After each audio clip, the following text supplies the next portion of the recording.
How's it going, everyone? As some of y'all have figured out by now, in between the full-length episodes I do with Matt for the podcast, I like to get on here during the week and kind of post a topic, maybe just something random that's on my mind, maybe something that's relative that's going on in the world of sports. Who knows?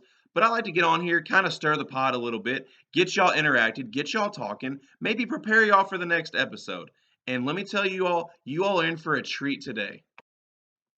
As we all know, Tom Brady is the greatest quarterback of all time and one of the biggest underdog stories in sports history.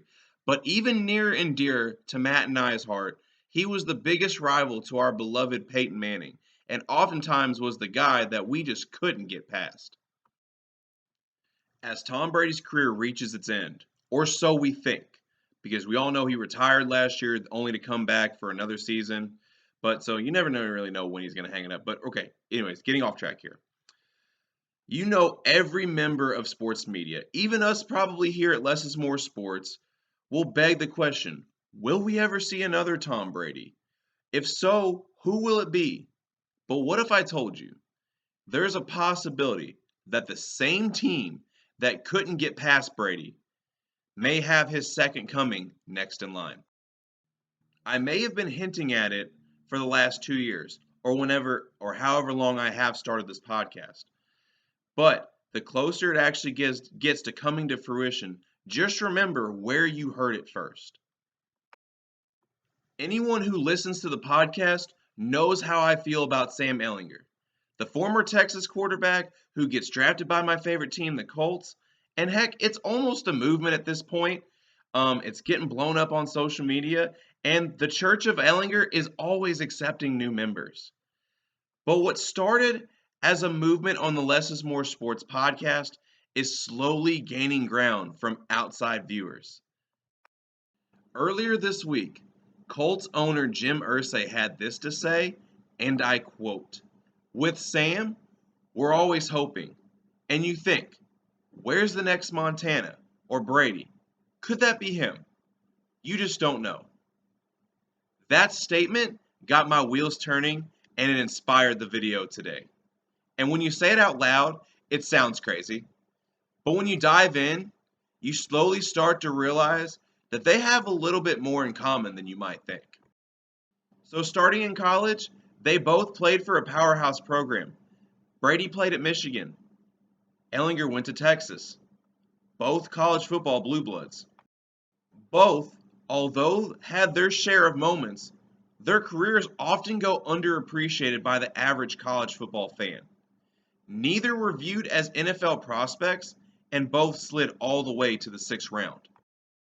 Both had serious question marks about their throwing ability, and in Brady's case may have not had prototypical size and had other question marks about their play style.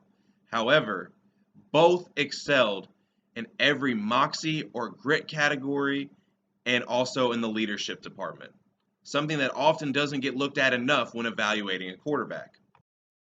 After they both get drafted by their respected teams, Brady with the Patriots, Ehlinger with the Colts, they both obviously don't start right away. They're a 6th-round draft pick. You're not expecting them to come in and be great, at least not right off the bat. So both teams either had brought in a Pro Bowl quarterback or would go on to bring in a Pro Bowl quarterback to at least starting out. With the Patriots, we all know Brady sat behind Drew Bledsoe. And with the Colts, Ehlinger's rookie year, they brought in Carson Wentz from the Eagles, and after that experiment just absolutely went to shit, they got rid of him, and then they brought in Matt Ryan for Ehlinger's second year from the Falcons. We all know the story and what would happen next on how Tom Brady would seize his opportunity. It took a Drew Bledsoe injury. Sam almost had his opportunity last year when Carson Wentz was in COVID protocol.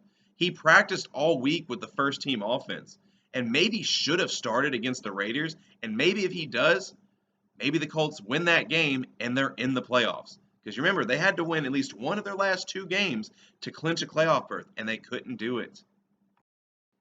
As for the current starting quarterback situation, Matt Ryan is a very good quarterback, but he is 37, and he is closer to the end than he is the beginning, so who knows?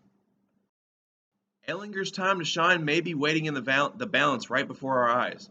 But this also changes the entire narrative that often many NFL teams have about their starting quarterbacks.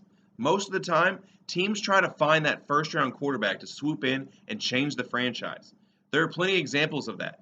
Peyton Manning, John Elway, Dan Marino, and even current examples. You got Joe Burrow, Josh Allen, Patrick Mahomes. But every now and again, there's a late round diamond in the rough that turns out to be a pleasant surprise. The Joe Montanas, the Tom Bradys. And who knows? Maybe Sam Ehlinger is next in line. And how ironic would it be for the team who couldn't get past Brady all these years to get Brady 2.0? And overall, I get it. You think my Texas bias is what fuels half of these takes, and you may be partially right. But what we can't deny is how well Ehlinger is playing in preseason right now, and how much he and Brady do have in common. And ironically enough, this weekend the Colts play the Buccaneers, a Tom Brady-led team, so cue all speculation.